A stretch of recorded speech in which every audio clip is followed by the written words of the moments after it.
Everyone, তোমাদের সকলকে বলেছিলাম কিন্তু যে আমি সেকেন্ড পার্ট নিয়ে চলে আসবো বিয়ে বাড়িতে কি কি করলাম। এখানে আমি বরকে একটু দেখিয়ে দিলাম, বর তো খুব সুন্দর হাসিতে আছে। এবার দেখায় বিয়ের ছাদনা তোলার ডেকোরেশনটা, দারুণ হয়েছিল কিন্তু ফ্লাওয়ার ডেকোরেশনটা।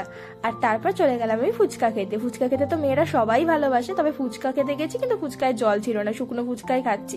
আর কি, ফুচকা তো মিস করা যাবে না। আমি তো খেয়ে বলছি দারুণ হয়েছে। তারপর আসলাম নাচানাচি করতে, নাচানাচি করছি। আরো এখানে সিঙ্গার্স এসেছিল, ভীষণ সুন্দর একটা প্রোগ্রাম টাইপের ওরা অ্যারেঞ্জ করেছিল, আর সেটাই আমরা সবাই মিলে কিন্তু মজা করছিলাম। আর একটা ফ্রেন্ড ডান্স করবে না, কিন্তু আমি ওকে ডান্স করিয়ে ছাড়বো। ওকে বলেছিলাম চল একটু নাচ, আজকে একটু মজা করে নে।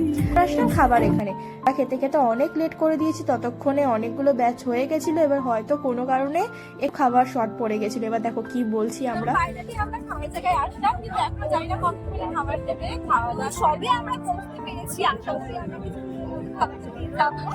আর এই যে খেলাম আপনাদের তোমাদের সাথে মেনু কার্ডটা শেয়ার করলাম। আর এখানে আমি খেয়ে নিচ্ছি চানা মশলা আর রাধা পল্লবী। তারপর দিয়েছিল আমাকে ভাত, ডাল আর সুন্দর আলু ভাজা, দারুণ ছিল।